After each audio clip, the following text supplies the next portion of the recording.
Hello, welcome to Fabulous Food. Today we're going to be making a key lime pie. So we need to make our biscuit base to start with. So I've got a plastic bag here which I'm going to put on my scales and set my scales to 0. And now I'm going to weigh in 250 grams of digestive biscuits.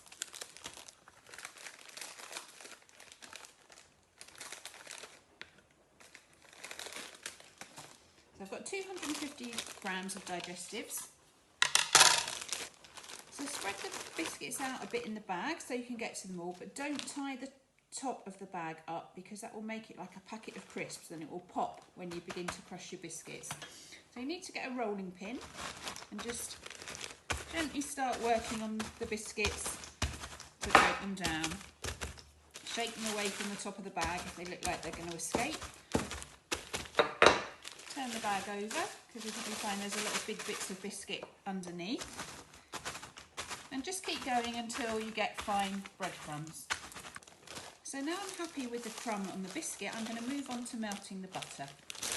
So get your scales back, put a saucepan on the scales, set it to 0, and then we want 100 grams of butter.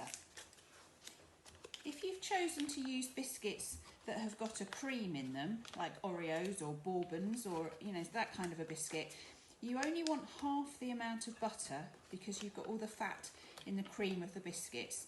But because I'm using digestives, I need 100 grams of butter.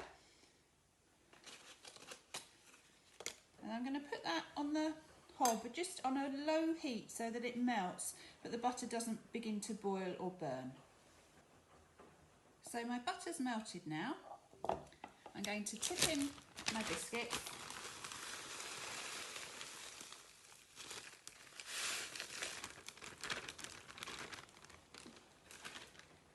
And I'm going to gently stir everything together until the biscuits look wet because they're covered in butter.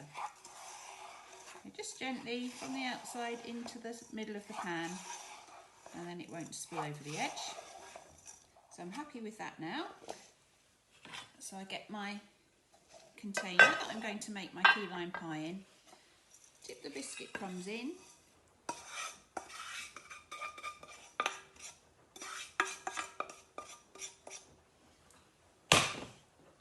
and then I'm going to gently press them down and up the sides of the dish to create the base for my key lime pie.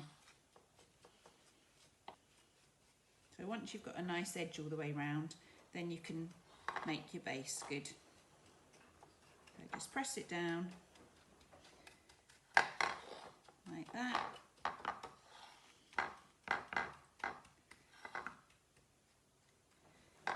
And we're ready to move on to the next stage. So now we're going to zest and juice the limes. So I've got my 5 limes here.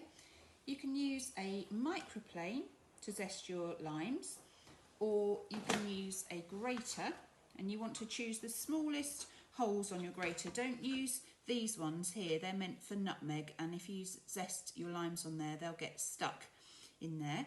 So I'm just going to use my microplane because I find that gives a better result. And when you zest a lime, you literally want to take off the green part of the zest and not go down to the white pith, because the white underneath is very bitter. So one stroke and then turn the lime round, and I'm just going to keep going. This does take a while, and we suggest that when we're making this in school that you do this at home because it takes such a long time. So don't be surprised that you're there for a while.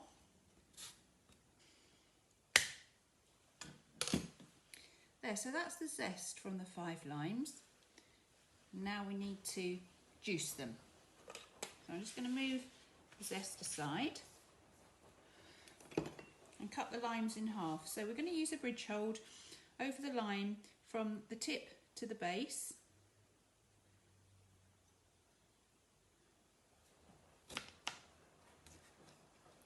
So that you end up with a segment of a lime like that.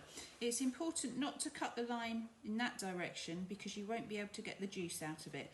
Tip on the base again, bridge hold, cut through until you've done that to all 5 limes. and now we're going to squeeze the juice from them. So this is my juicer. Unfortunately, it's not got a lid on it to catch the pips from the limes. Yours might well have. And again, this is going to take some time. So just twist the limes round like that to get all of the juice out. Stop when there's no juice coming back down.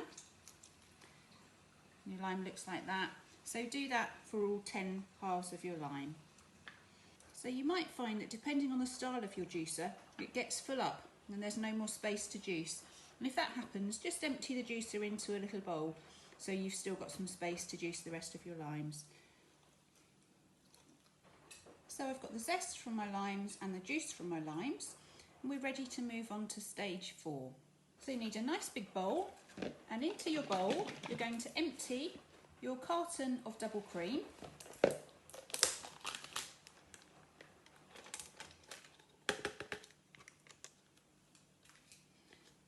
Just set the pot there for a minute and then we'll tip the rest in. You'll be surprised at how much runs down. And we're going to add in our tin of condensed milk.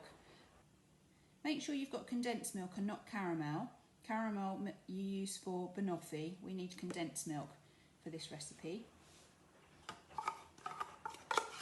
It's very sweet and sticky. So we go back to our double cream now. We pour the rest in. That's a Mrs. Halloran trick, not to waste any. And then we're going to use a hand whisk like this just to mix these two ingredients together. You'll be able to feel that the condensed milk is much thicker in the bottom of the bowl than the cream. So just keep going until it all feels the same, so everything's incorporated together.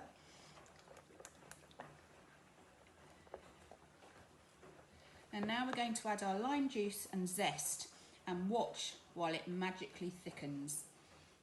So in goes my juice.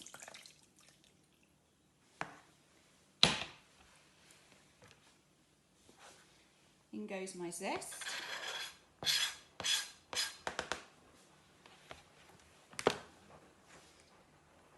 I'm just going to use the whisk to bring those things together, and it's going to magically thicken because of the acid in the citrus fruit.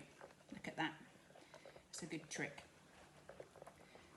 So once it's completely incorporated, give your whisk a gentle tap, and we're going to put it onto our biscuit base. So I've got my base, I've got a spatula so that I can scrape all the mix out of the bowl. And as you pour it in, try and pour it evenly all over the base so we don't have to do too much spreading, because that's when we're in danger of lifting the biscuits up. So it's much better to let the bowl do the distributing for you. Clean the spatula off, and then either using a knife or the back of a spoon, just encourage the mix all the way to the edges and the corners of your base. Make sure it's nice and even.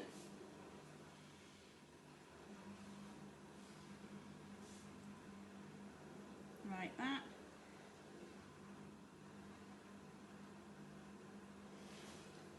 And then you need to pop that into the fridge for a couple of hours to set before you eat it. So there you have a beautiful key lime pie, which is perfect for any event. You could make it at Christmas or any other big family occasion that you have. It's so easy, isn't it? And you could really help your parents out by providing one of the desserts. You could also make it in little dishes like these. These are called ramekins, and then you have individual portions, which is nice for perhaps a little dinner party or a birthday party, so everybody can have a pot of their own. You could decorate it with a little bit of lime zest if you'd saved a little bit instead of putting it in the mix. And you can also make this with lemons, but if you use lemons you just need 4 because lemons are much larger than limes. So we hope that you enjoy making this delicious dessert. Please put some pictures on the Google Classroom for us to see, and we look forward to seeing you next time. Bye bye.